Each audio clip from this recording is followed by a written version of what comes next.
Thanks for tuning in to Let's Talk About It Media 21. Like, comment, and subscribe. Thanks for tuning into the channel. Make sure when you come in, you like the video, you subscribe, and hit the like button. Support the channel. Super chats are welcome.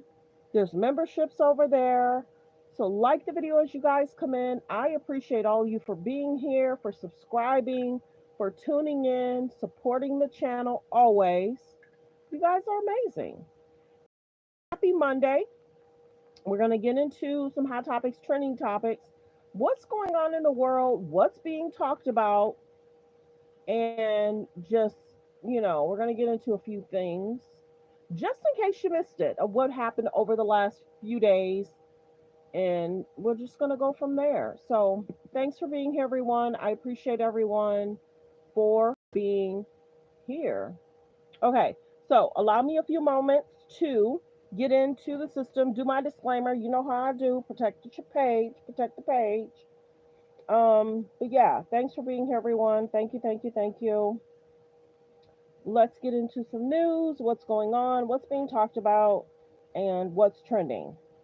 Just to update you guys. Now, I might come live again around 12 or 1 to do hot topics, trending topics. A lot of news is interesting. A lot of news will come out on Monday around 10 or 11. So if we do the 10 or 11, then that means I'll be right in the middle of what's going on and what's trending on Instagram, YouTube, whatever. So we're going to do that. Okay. Please hit the like button, period.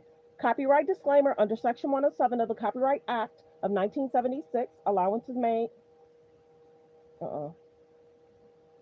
Copyright disclaimer under Section 107 of the Copyright Act of 1976. Allowance is made for fair use for purposes such as criticism, commas, news reporting, teaching, scholarships and research. Fair use is use permitted by a copyright statute that might otherwise be infringing. All comments are alleged in our opinion and for entertainment purposes only. So we got the disclaimer out of the way. That's important. And then we're going to go straight into the news. Like the video as you guys come in.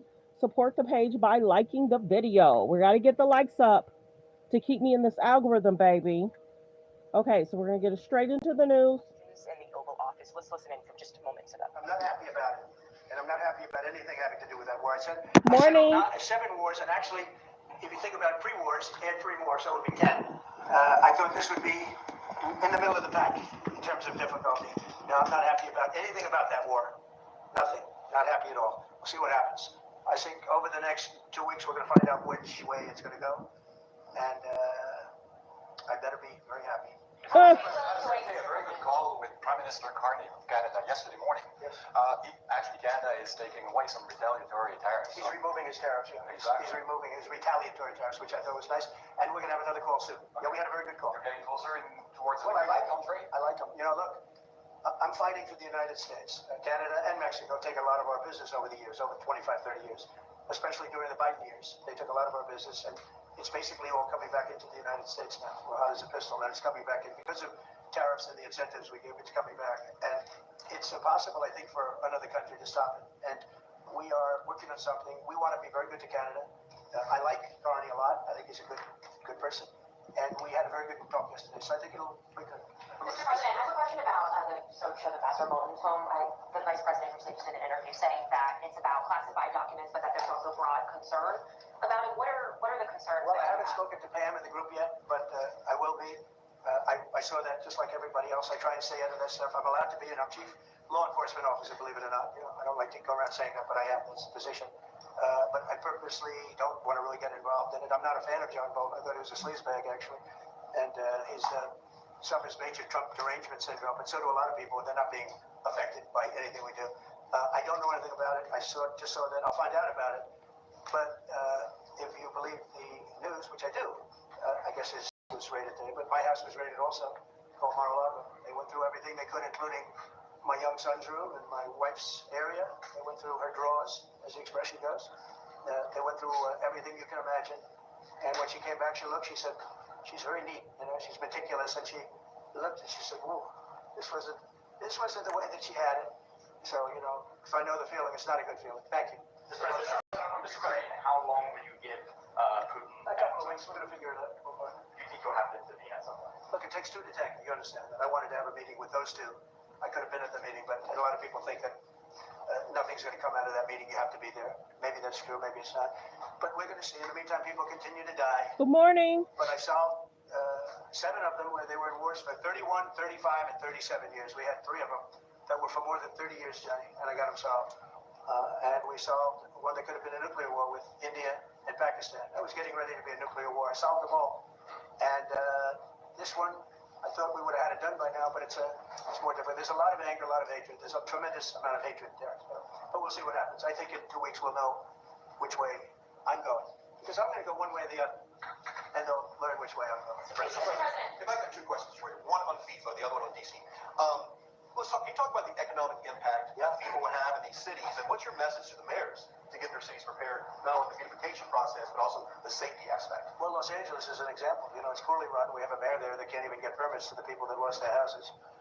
Lee Zeldin got every permit. The hardest permit is the federal permit. Within 20 days, every single permit was there for the people to build their houses. But people are writing us and they're saying they won't give us. The mayor is incompetent. The governor is incompetent. You know, Gavin. I know Gavin very well. He's an incompetent guy with a good attitude. And he doesn't get the job done. And frankly, those people want to build their houses. It's terrible. They could have been built. Some of them could have been built already. But think of it. The federal government that has the most complex part. It's the most complex environmental thing to do. We got it. Everybody had it within 30 days.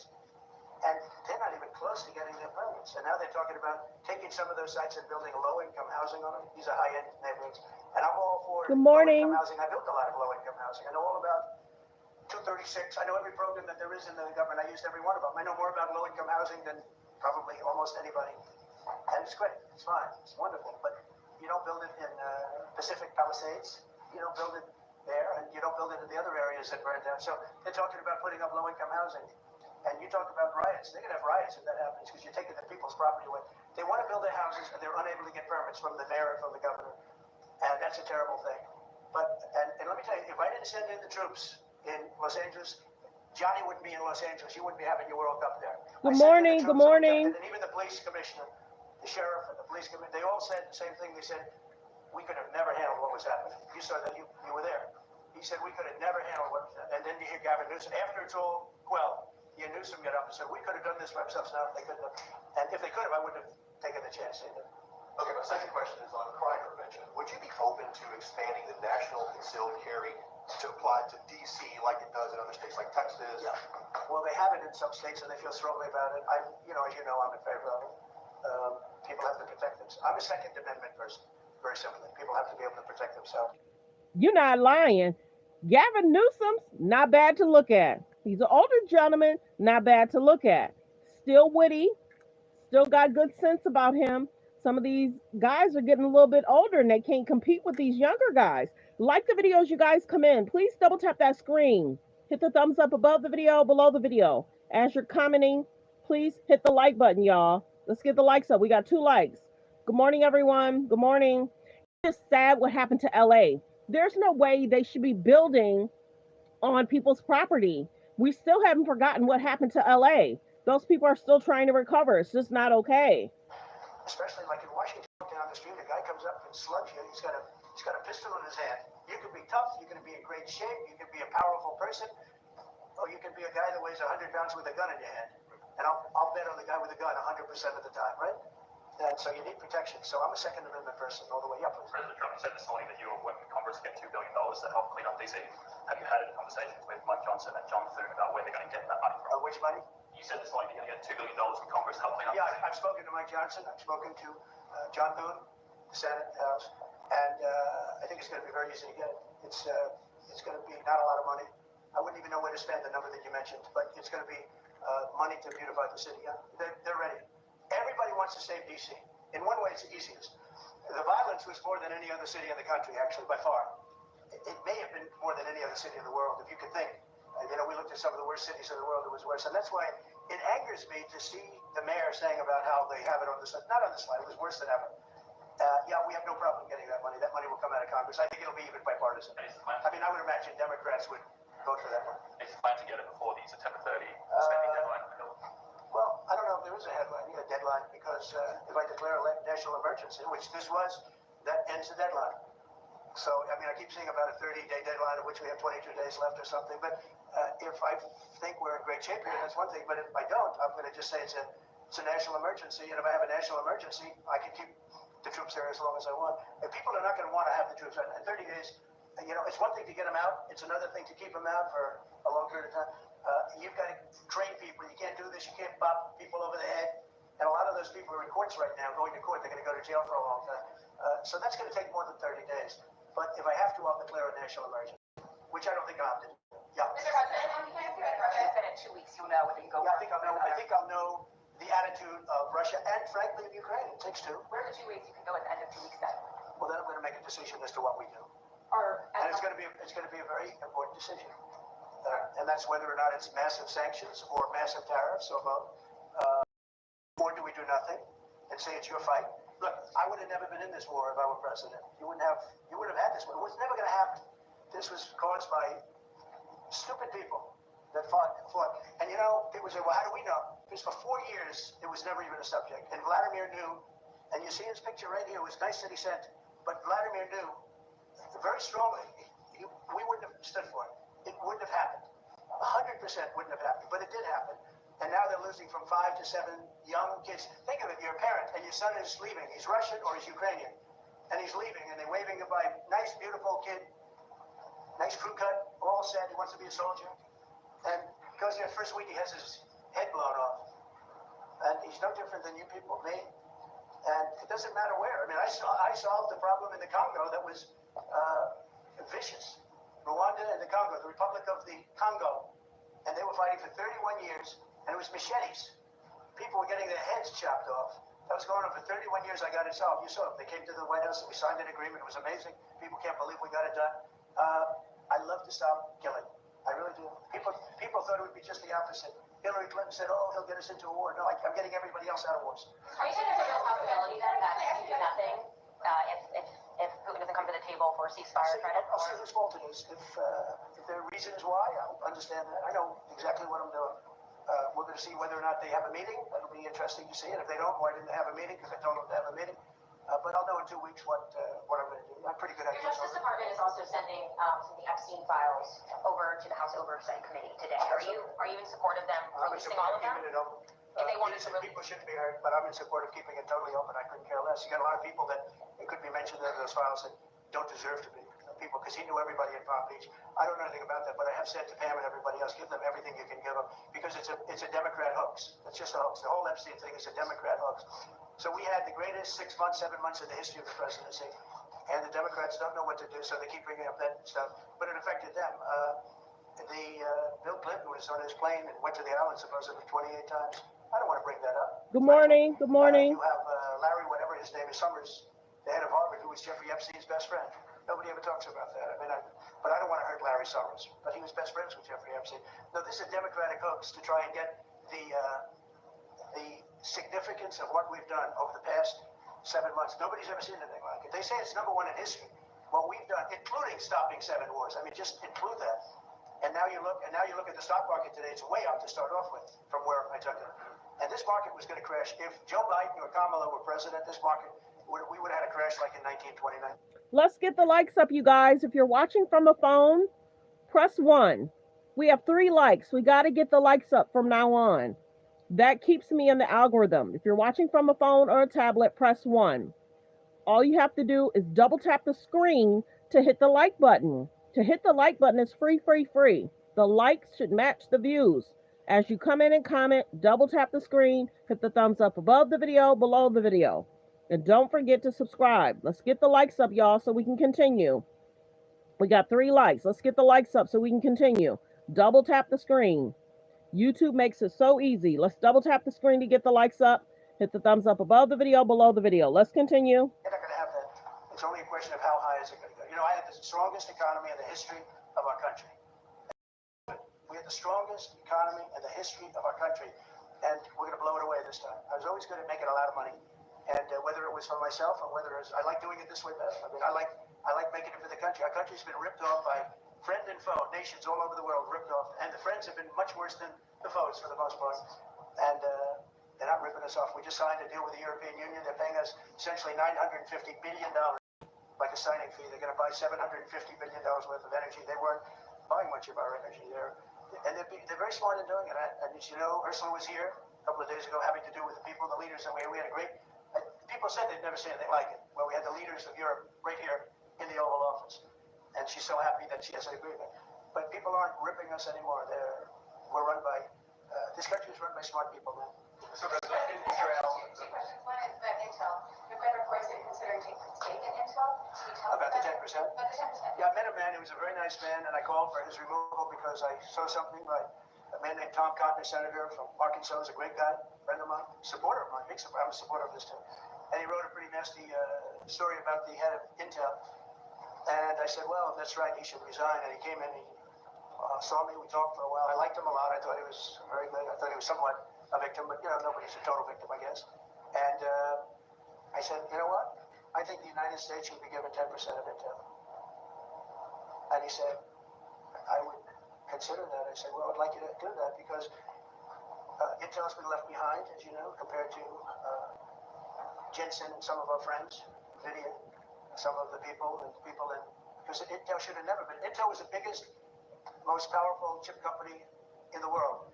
And then they started leaving. And they started going to foreign countries, in particular Taiwan. And if we had a president who would have said, okay, you can go to Taiwan, but we're going to put a 100% tariff or 200 or 300 or 500% tariff. Anybody that sells...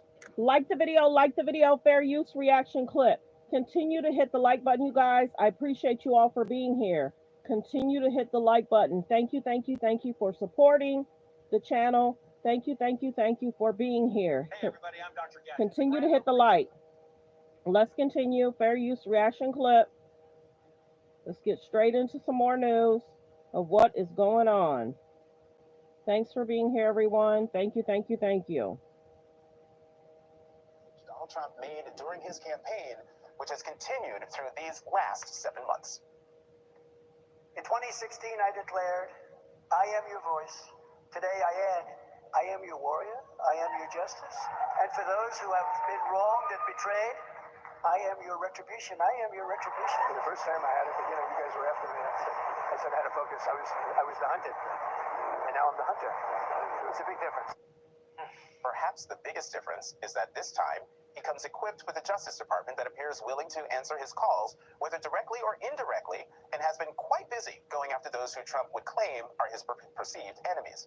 The latest example being his former National Security Advisor, John Bolton, who had his Maryland home and Washington, D.C. office searched by FBI agents yesterday, reportedly as part of a, quote, national security investigation in search of classified records, according to what a source familiar with the matter told NBC News. Perhaps it's just a coincidence that Bolton has been a vocal Trump critic ever since leaving Trump's White House back in 2019. And Bolton is not alone. There is an ever-growing list of perceived enemies who have been targeted by Trump's Department of Justice, and it's safe to say he is likely not the last. One of those perceived enemies, Miles Taylor, joined us earlier this morning on the weekend and spoke about his concern that his home could be next on the FBI's list.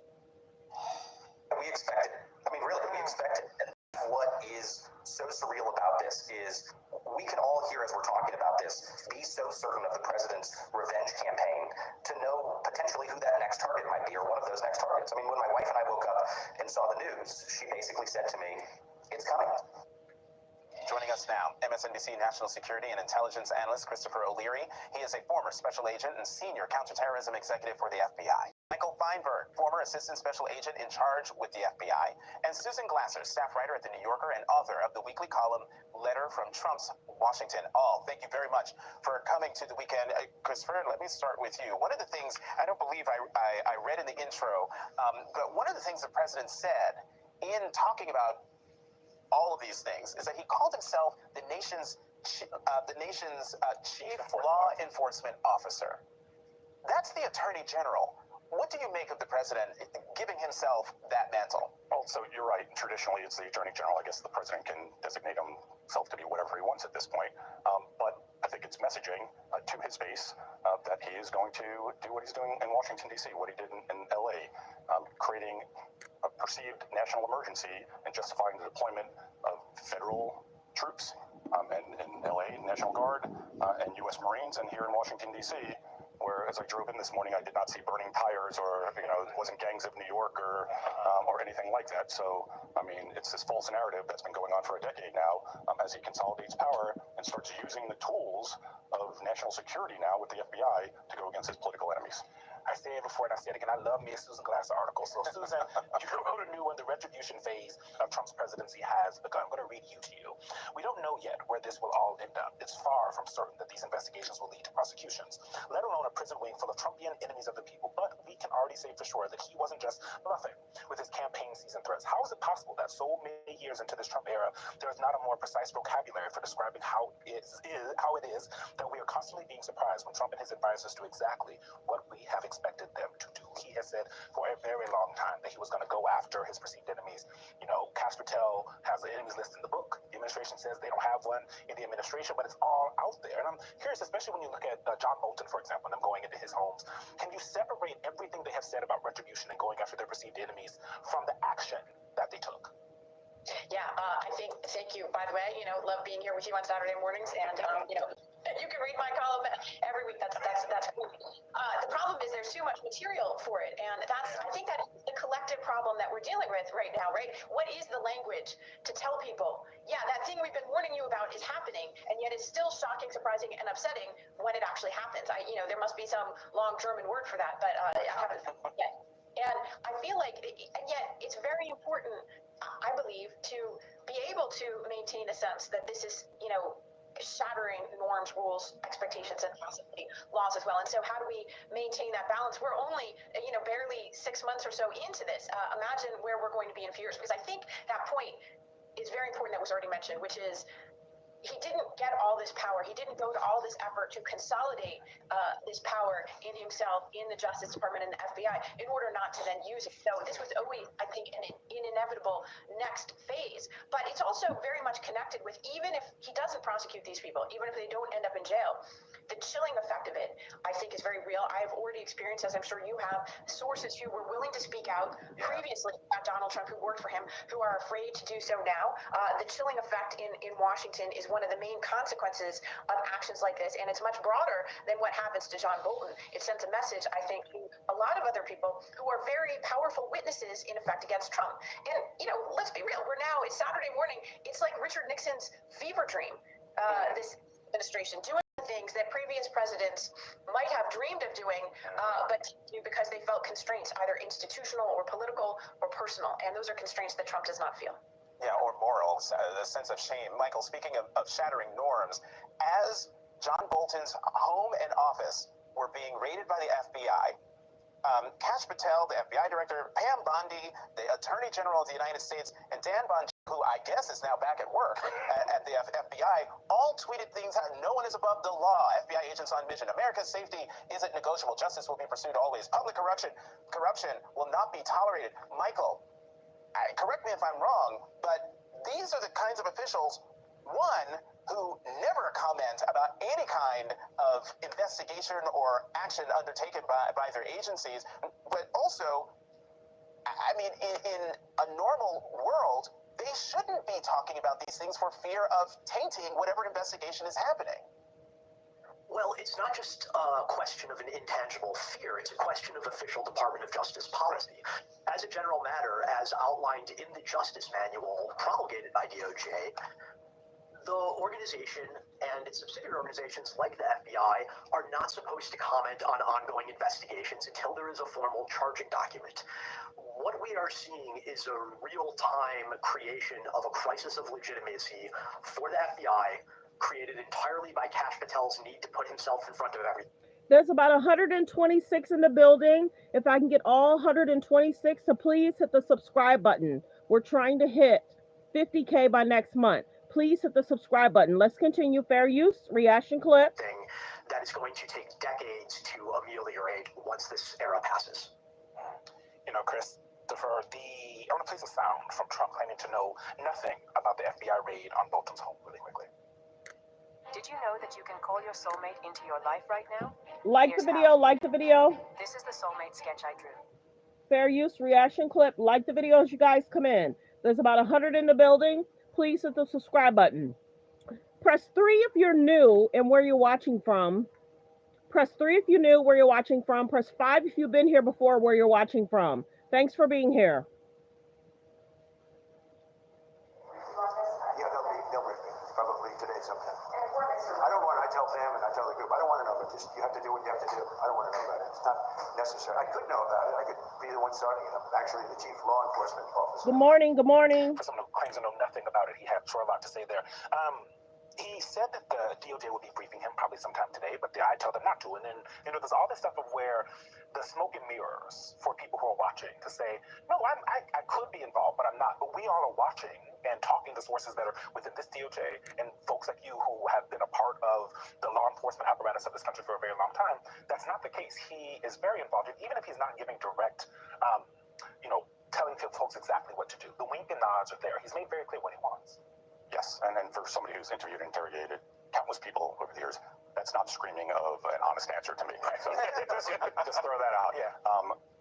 If the FBI was arresting somebody in Queens, New York, on a document fraud case, the president probably would know about it. If they're arresting his former national security advisor, I guarantee you he knows about it and had a hand in it, especially if the information seems to be coming from the CIA director. And everybody throughout DOJ and obviously this administration are political appointees and fierce loyalists to the president. He is in the know, likely, on most of this stuff. So that's problematic. Back to what you were, the tweets. Kash Patel LARPing yesterday, which is what he's been doing since the beginning, patently unqualified for the job, likens himself to a wizard, president, the king. I mean, that's exactly what we saw play out yesterday. Now, is Ambassador Bolton, does he have information or documents? Well, that remains to be seen. But the political influence on all of this is what should be concerning, because the FBI has incredible capabilities and power that should not be turned against political enemies. Susan, the FBI Director Kash Patel was on Fox Business yesterday, and just listen, on Wednesday, listen to what he had to say about the FBI's search of Mar-a-Lago in August of 2022, 3 years ago. The answer has been definitive. There was no crime. There was no predicate to go and invade Donald Trump's home. We've answered that definitively. So when they do raids like Mar-a-Lago, now the American public knows it was made up, it was completely false, it was completely unconstitutional pursuant to our judicial courts. And so, Susan, he says there was no predicate to go and he says, invade Donald Trump's home. In the 7 o'clock hour, we put up a calendar. There it is. It started in May of 2021 with the archives asking Trump to return the missing presidential records. And you can see 6 more events of them trying to get the documents back. And then in August of 2022, 3 years ago this month, the FBI got a warrant to search Mar-a-Lago. So what's Kash Patel doing here by saying there's no predicate to go and search Donald Trump's home when there it is, right there in black and white, but also we watched it in real time? Yeah, well, I mean, it's another shocking breach. You want to talk about norms and protocols, but this is the director of the FBI selling out his own agency. Remember also that he is calling into question the actions, the lawful actions of many, many hundreds of people who work for him now as the director of the ostensibly, but no longer, nonpartisan FBI. So, I think it's important to note that he's telling the FBI workforce, I will choose the lie over the truth when it comes to Donald Trump, and also when it comes to your own actions. The fact that it was set up right before this raid makes it all the more resonant and common, because let's remember they found actual classified documents, large numbers of them, in Donald Trump's residence at Mar-a-Lago. And so, again, it's the inversion of truth. It's the opposite of truth that you're hearing from the director of the FBI. And is that undermining of the credibility of the entire agency that works for him that really strikes me there. And then just one other point, which is John Bolton. We don't know yet if there is any basis for this case or not. We do know that in Trump's first term, his Justice Department sought unsuccessfully to question the publication of Bolton's memoir in the room where it happened on the basis of saying that he was improperly disclosing information. They did not succeed in stopping the publication of that book. There was an investigation that was launched by Trump's Justice Department in the first term. That investigation was ended after Trump was defeated and left office and during the Biden administration. So are they resurrecting an investigation that was already disbanded? Is it a new investigation? We don't know that. We also don't know why they couldn't have handled this the way that they normally handle things, which is to negotiate with Bolton and his lawyer rather than staging what appeared to be a very public show just a few days after Donald Trump tweeted in outrage because John Bolton was publicly commenting and pointing out that his efforts to mediate the Russian war in Ukraine were so far coming up empty and were failing. And, remember, this is the same week. It's only been 1 week in which Donald Trump have made a great deal and to have brokered a meeting between Vladimir Putin and Vladimir Zelensky, which hasn't happened. And that's what John Bolton has been on television talking about all week long, is the fact that Donald Trump is once again lying to people, puffing up, and misrepresenting his efforts on the world stage, which look quite embarrassing to the United States. Just a week. That's crazy. Christopher O'Leary, Michael Feinberg, and Susan Glasser, thank you.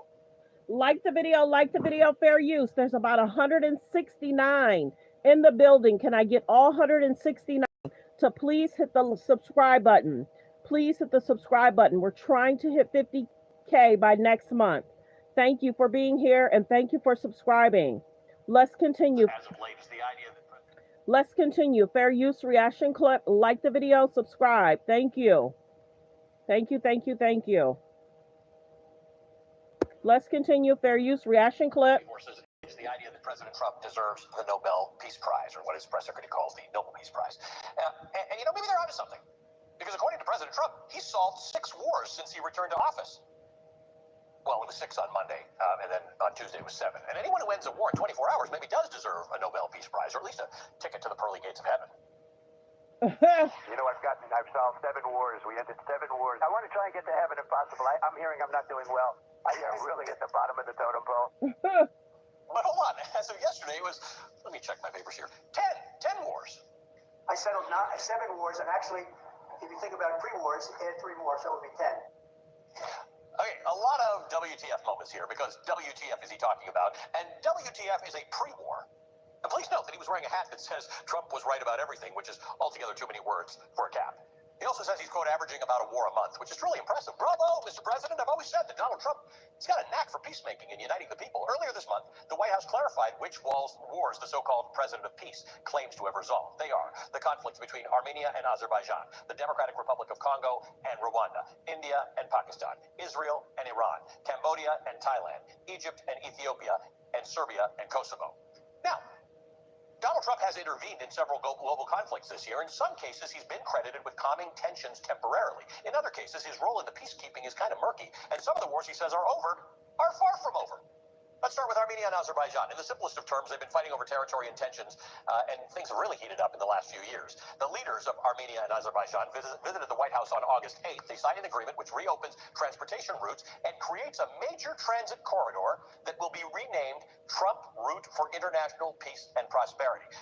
The acronym, if you say it, is TRIP, which is a really bad word for a road. Both leaders nominated Trump for the Nobel Peace Prize. But the border remains closed between Armenia and Azerbaijan, and there are upcoming negotiations between the two which could reignite the conflict. And the deal they signed is not a peace treaty. It's progress. But a war solved? Highly debatable. Spoiler alert for the rest of this list, by the way. It's about as close as we get to an actual solved war. Let's move to the Democratic Republic of Congo and Rwanda. Rwandan forces were providing military support to the M23 rebel group fighting the Congolese military. In June, Trump hosted 2 top diplomats from both nations to sign a peace agreement following negotiations that were aided by the government of Qatar. But this conflict is still very much ongoing. This week, the rebels walked away from peace talks. In July alone, Human Rights Watch estimates that the rebel forces killed 140 civilians after the peace agreement was signed. How about India and Pakistan? In May, the long-standing rivals saw 4 days of fighting in the disputed Kashmir region. Trump announced that the 2 countries had agreed to a U.S.-mediated truce. Pakistan then nominated Donald Trump for the Nobel Peace Prize, because doesn't everybody? India isn't giving the credit to Trump. And turning out to the Middle East and Israel's conflict with Iran in June, after 12 days of strikes between the countries and U.S. strikes on Iranian nuclear sites, Donald Trump announced a ceasefire between Israel and Iran. Israel has paused its military campaign against Iran, but Iran's nuclear program remains an issue, mainly because Trump took the U.S. out of the 2015 nuclear deal, and talks between the U.S. and Iran over its nuclear program are stalled. This may be less war solved and more war put on pause. Let's go to Cambodia and Thailand. In July, dozens were killed and more than 300,000 were displaced when intense fighting broke out over a border dispute. At the time, Trump was discussing trade deals with dozens of countries, and he essentially threatened to stop trade talks with Cambodia and Thailand if they didn't stop fighting. It worked, I guess. Fighting has stopped between the two, but the underlying issues of the conflict have not been addressed at all. So perhaps another war on pause. From here, we get into conflicts that aren't wars by any definition, like the conflict between Egypt and Ethiopia. They're not engaged in an armed conflict, and diplomatic odds over Ethiopia. Thanks for tuning in. There's about 151 in the building. Please hit the subscribe button. Please hit the subscribe button. Can I get 151 people to hit the subscribe button? And thank you for tuning in. Let's continue. Continue to hit the like button, everyone. We got to get the likes to 100. The likes should match the views. Please double tap the like button. The thumbs up above the video, below. Construction of a dam, which Egypt fears is going to affect the water that goes into the Nile River. Trump has said the U.S. will facilitate relations between the two countries to resolve the dispute. No war. But he also, for some reason, claimed that the U.S. paid for the Ethiopian dam, which Ethiopian officials have denied. So not really sure what's going on with that one. And finally, Serbia and Kosovo. Again, not an actual war. Serbia, of course, does not recognize Kosovo, instead claiming that it's part of Serbia. The two nations normalized economic relations in 2020 during the first Trump administration. Trump says his diplomatic efforts in 2020 have prevented an outbreak of violence. So maybe that's the pre-war that he's talking about. So yeah, 6 to 10 wars solved by one man in 7 months. Seems unlikely, but hey, we're dealing with Donald Trump here, so I've got no reason not to believe him. Joining me now is Anna Marie Cox, political columnist for the New Republican, host of Space the Nation podcast. Anna Marie, great to see you. You know, the worry here is not that it's ludicrous, and his claims are ludicrous, and his press secretary says them. It's that world leaders are figuring this out, right? They're figuring out the way you get anything done with Trump is he sort of talks to you for 8 minutes about something, and then you nominate him for the Nobel Peace Prize, and you legitimize this nonsense. Sorry to interrupt, but this is important. The shooter who murdered my like the video, fair use reaction clip, like the video. The Nobel Peace Prize, and you legitimize this nonsense. That's exactly right. And I think we also need to emphasize here something you brought up, which is that none of this is about peace, right? Right. This is about either deal making or just getting paused long enough to get a photo op put in a gold frame to put in his ugly office. You know, he is not thinking about building relationships. He's not thinking about the world order. He's not thinking about growing the global village. He is thinking about his own interests, and he's jumping into conflicts he doesn't understand. And the confidence with which he does this is flabbergasting, I think. And you've reviewed some of these things. Do you think he could name these countries on a map? Do you think if we pointed them out, he would pass that quiz? I mean, to be sure, like a lot of Americans wouldn't. A lot of Americans aren't saying they deserve the Nobel Peace Prize. Right, that's the distinction, right? You can come in and say, I'm a president who's focused on domestic issues, and this isn't really my thing or whatever, but he's actually claiming it's his thing. In fact, a few weeks ago when he was with the head of the EU and a reporter asked him about this, you could see he was doing what he calls his weave, right? They asked about Cambodia and Thailand. He didn't really have an answer. Then he talked about India and Pakistan. Then he talked about Congo and Rwanda. Then he talked about 7 million people being killed in Rwanda by machetes, which was 2 million, and it was the Rwanda genocide that ended in 1994 that had nothing to do with anything to do with Congo and Rwanda today that he's dealt with. So he doesn't know. That's the thing. There's no intimate relation. He couldn't name one leader who he had met with. Cambodia and Thailand, he talked about the 2 guys with whom we trade. I mean, it would be a joke if it weren't actually about lives and wars. It is a joke. I mean, the line that I came up with that I was afraid to use almost is that he's auditioning for a Nobel Peace Prize, but it's more like the Gong Show, except it has terrible, terrible consequences and stakes, right? I mean, these are thousands, tens of thousands, millions of lives on the line in some cases, and whole regimes that don't deserve to be legitimized as well. I mean, the other through line through all of this is that he doesn't see these things in terms of negotiations with a compromise, but is deals with a winner and a loser, right? Correct. And the strong deserve to win, and the weak just need to realize they're losing. That is how he views life. That is how he views domestic issues as well as those abroad. That's actually a really interesting through line to me, which may not be obvious to everyone, which is because at home he's all bellicose and saber rattling, and abroad he seems like he says he's trying to negotiate peace. But it is all around the strong deserve to win, the weak just need to stop fighting. He's not Ukraine is a great example, right? He's negotiating surrender.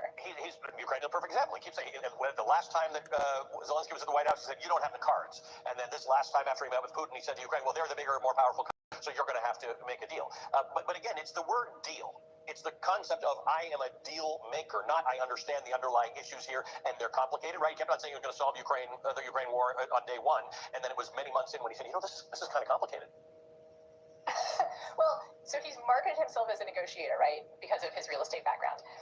What I find ironic there is that, I don't know, I've had real estate deals in my life. It's totally possible to walk away from a real estate deal and feel like but everyone to feel like they got what they wanted, right? Like, A win-win is completely possible. Yes. Trump does not believe in win-wins. For him, winning means someone has to lose, right? If someone thinks it's a win-win, that means it's a lose-lose. Like, so for him, there's only win-lose or lose-lose. Does that make any sense? Like, someone has to be weak in every negotiation. If someone doesn't walk away feeling like they didn't get what they want, then it's not a win for him. So he's a terrible negotiator. I mean, all he's doing in these imagined diplomatic efforts, even, right? Like, it's not even he's actually doing it. He's picking the loser, not even picking the winner. Like, he's trying to make the loser realize they've lost. Yeah, it's a whole different kind of negotiation than we're used to. Kind of amazing that we even have to have the conversation, but he says it enough that I just wanted to let people know about these 6, 7, 8, 9, 10 wars, the 3 pre-wars. Can I drop in one thing here? Yeah. Which is that I think this is important for Americans to pay attention to, because there's some important reminders and lessons that we'll see when these deals inevitably fall apart, which is authoritarianism is fragile, right? Oligarchy is fragile. History shows us this, that resistance is more resilient than tyranny. I know, you see my wallpaper, I love Star Wars, my favorite show, Andor. Tyranny requires constant effort. It breaks, it leaks. Authority is brittle. Oppression is the mask of fear. Trump has built his regime on that authoritarianism and that fear, and it is brittle. And I believe it will break. They always do. Like the video, fair use, reaction clip. Continue to hit the subscribe button, you guys. We're trying to hit 50K by next month. Continue to hit the subscribe button. We're trying to hit 50K by next month. Like the video as you guys come in. Thanks for being here. Thanks for subscribing. Thanks for commenting. Thanks for being kind in the comments. I appreciate you all.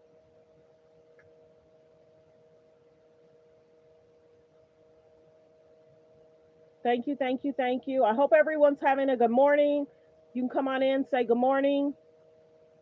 Thanks for being here, everyone. Humiliatingly disastrous Putin and Zelensky meetings over the last few days. Humiliating and disastrous, each one for different reasons. Donald Trump went to his safe space. Donald Trump is the world's biggest victim.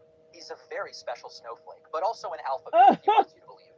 And after things didn't go so well for him yesterday and on Friday with Putin, he went on Fox and Friends this morning, and it was as bad as you can imagine. Donald Trump blaming everyone but the person who really should be blamed for the invasion of Ukraine, which is the guy who decided to invade Ukraine, Vladimir Putin. Here is Trump blaming Barack Obama. Take a listen to this. Well, the war really started over NATO and Crimea. And they wanted Crimea back. That was given, not a shot fired by President Obama in perhaps the worst real estate deal I've ever seen. There's been a couple of them, I would say. Everything's a real estate deal in Trump world. Gaza Strip was a pretty bad one, too. Given by Israel so they'd have peace. So they gave away a big percentage of their oceanfront property in order to have peace. How did that work out? Not so good. And Crimea is the apple of Ukraine. I mean, it's so beautiful. And Obama gave it away. Nobody ever mentions that. If I ever did that, the fake news would be, they would be writing about me day and night for years. He gave it away. He demanded that they let it go. And it took it, just took it like from a candy from a baby. And it was really Obama's, really, I mean, that was pure and simple Obama's fault. What a terrible thing he did to that country. And so they lost their heart. They lost the heart and soul of the Ukraine 14 years ago, whatever it might be. And it was so unnecessary to do that. And that's when it really began, when Obama gave it away.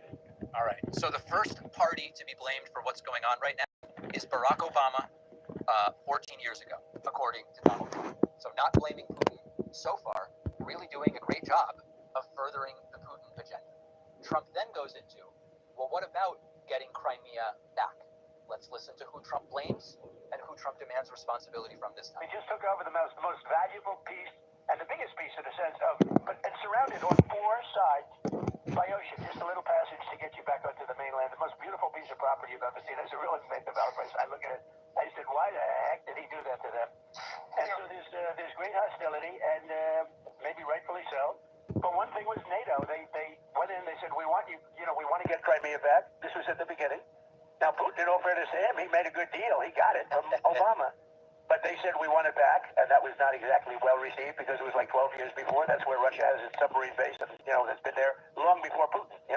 So notice the picture that we're building up. Deference to Putin. Listen, Putin made a good deal.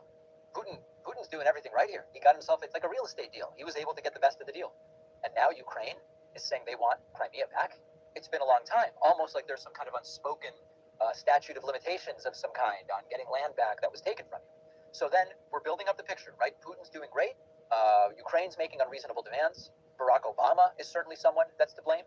And then Trump continues. And again, the context here is, who are the aggressive actors? Who are the actors, which players in all of this are the ones that deserve scrutiny and blame for belligerent and aggressive behavior? And then who's just defending themselves? But Trump wants to throw that on its head and praise Putin, or at least show deference to him and say, look at Ukraine, I don't know. Listen to this. And the other thing they said is we want to be a member of NATO.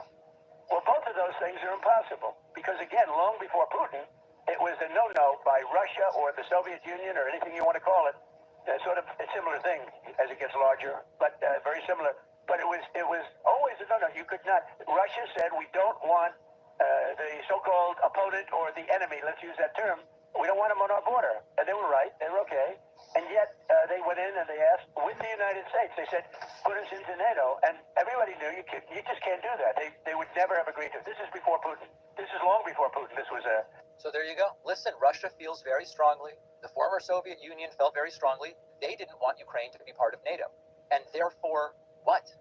Russia may not want something that makes sense and is good for others and is a reasonable thing to see happen. It's not objectively right or wrong. It shouldn't be allowed or disallowed merely because Russia didn't like the idea of Ukraine and NATO, even as it predates Vladimir Putin. It's like an explanation without an explanation. And then finally, Trump says, NATO membership for Ukraine, it was an insulting thing that they asked for. How dare Ukraine advocate for itself and for what it thinks is best? It was something that was never going to happen. So they asked for it, and they shouldn't have asked for it because it was, very insulting thing. Now, they could have asked for many other things. It was so insulting when they said, we want to be in NATO. But the other thing they wanted to do is getting Crimea back, and, that was given. They had built, they were expanding everything and spending a lot of money. All because Barack Hussein Obama gave it away in one of the dumbest real estate deals I've ever seen. So what's the 30,000-foot view? Putin's going to get whatever he wants. Trump is absolutely smitten with Putin.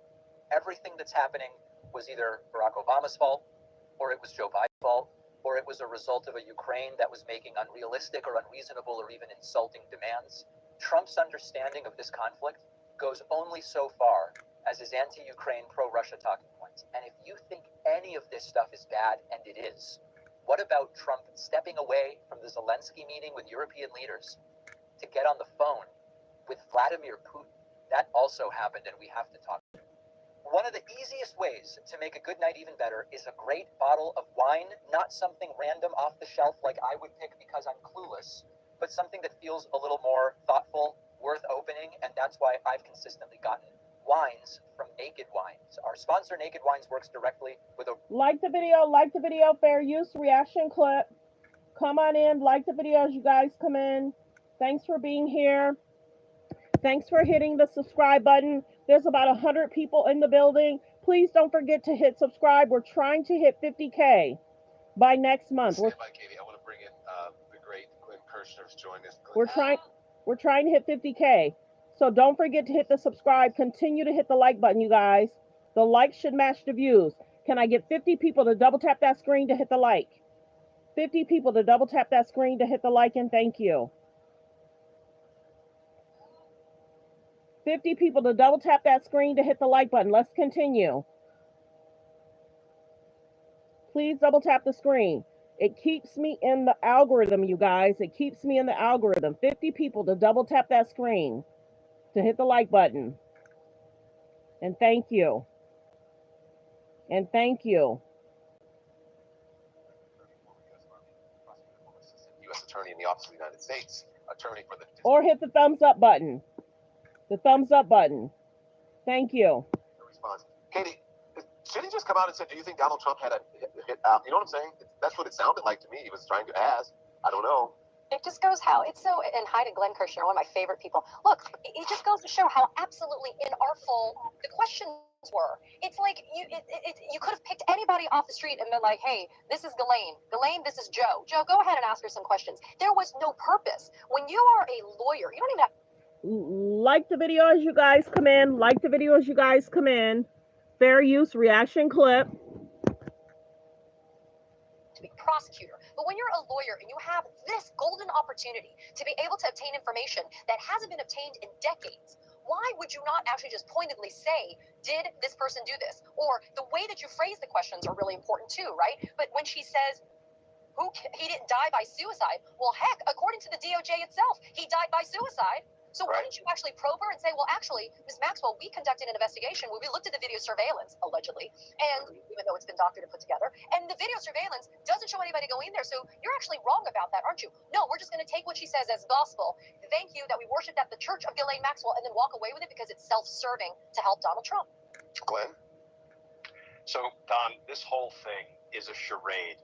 It is an exercise designed to exonerate and protect Donald Trump. I wouldn't expect for a minute that Todd Blanche, who was Donald Trump's former criminal defense attorney, and as Katie well knows, he now is the keeper of Donald Trump's criminal secrets that he came into during that representation, and he is duty-bound to continue to protect Donald Trump's criminal secrets because that attorney-client privilege survives the termination of the attorney-client relationship.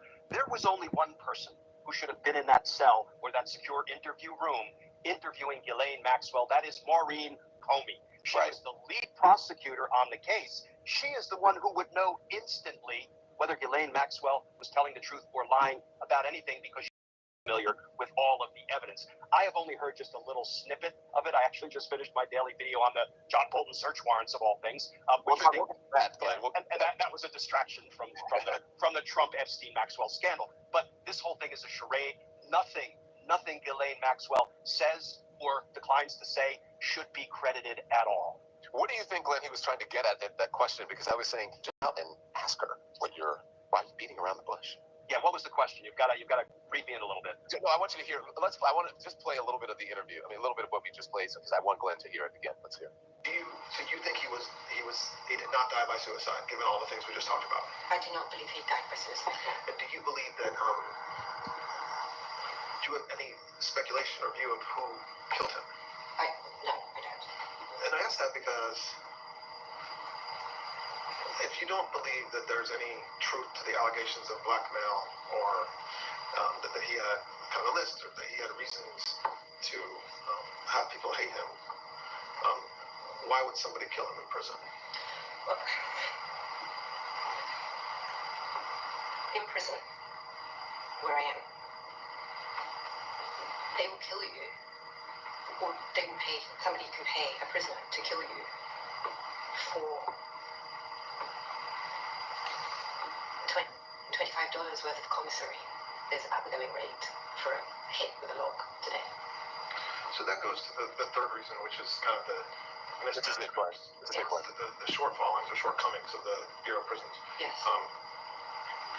Which is a little bit different than my question is, which is, do you think there's somebody on the outside of prison, so putting aside what could happen on the inside, on the outside of prison, who wanted him dead so badly that he would have, or she would have, caused him to be killed on the inside? I think I don't see that. I think it's possible, but I don't know of any reason. Glenn, what is he trying to get at there? This is a meandering mess of a custodial interrogation just based on the little clip I heard.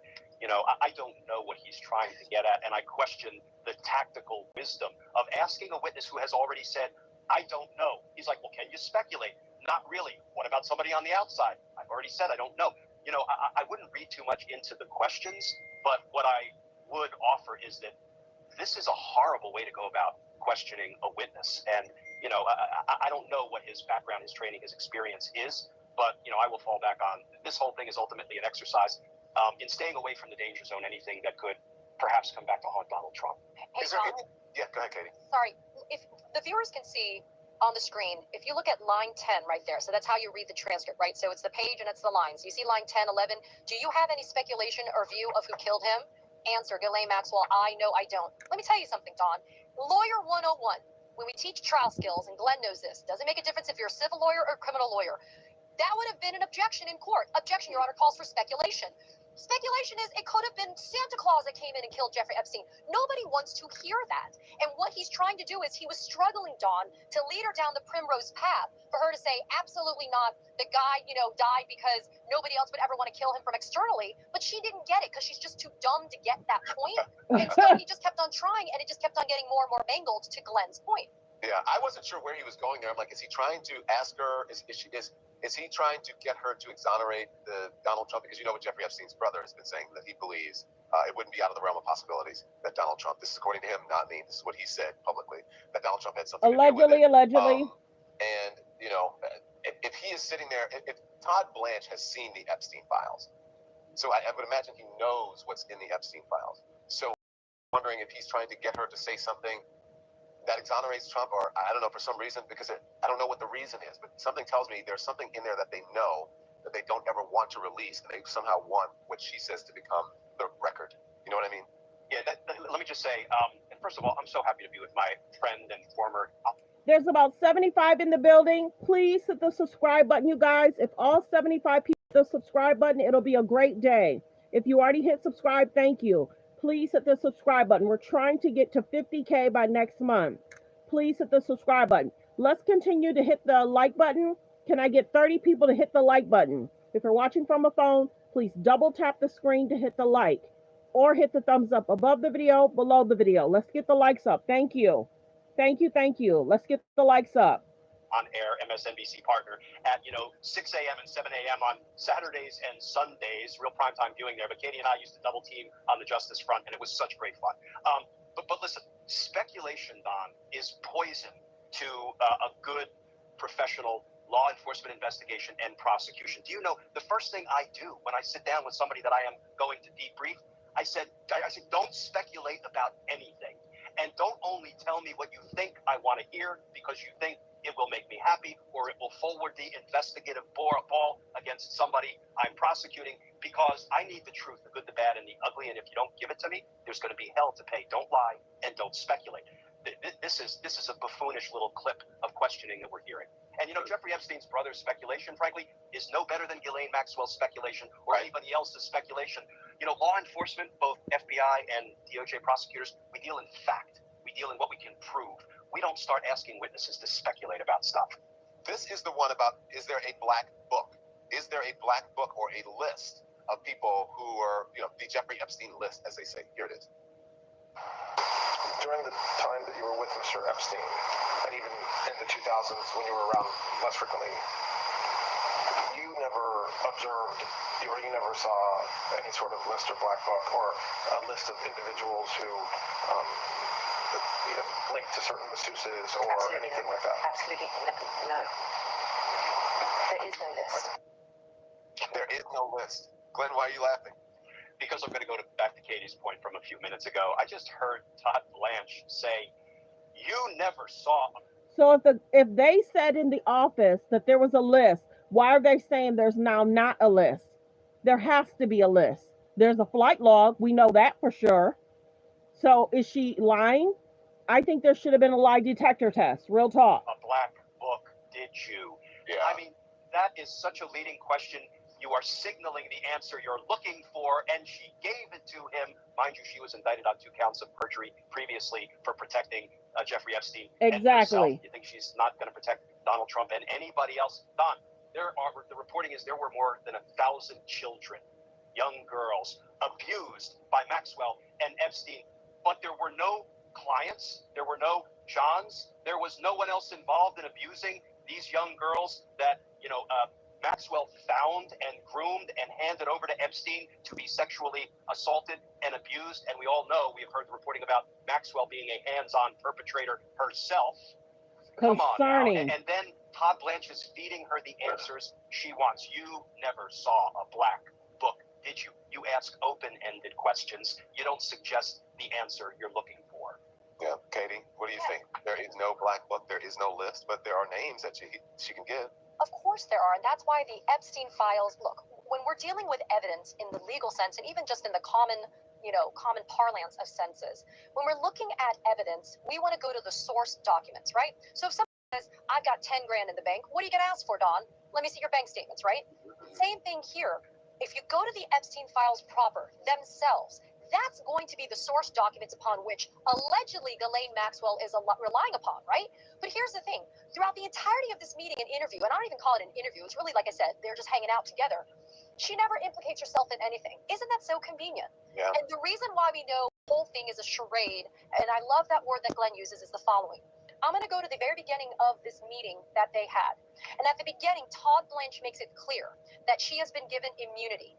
But then he says to her, there is an exception, the most meaningful one of which is if you say something today that's not true, that's a lie, we can bring a prosecution against you for what's called false statements. I'm a federal officer. I have several officers here. The FBI is here. It's a crime, so you have to be truthful. We know for a fact that this woman... If they didn't have a lie detector test hooked up to her, she could have said anything. I don't remember. I don't recall. A lot of people aren't believing this. We had said, release the interview. They released it, and a lot of people don't believe it because it seems like she's covering up for well-known, well-famous people, period. There's about 91 in the building. Can you please hit the subscribe button, and thank you. Please hit the subscribe button. Everyone feels she's lying. It was almost like a waste of time. If you're not going to hook her up to a lie detector test, no one believes it. No one believes it. And then you moved her from where she was to a better facility, and then she has work release where she can go work. That's crazy. Has lied in this meeting. Like the video, like the video. A lot of people don't believe it. It's sad. Many people feel that there's a huge cover up. Like the video, fair use reaction clip.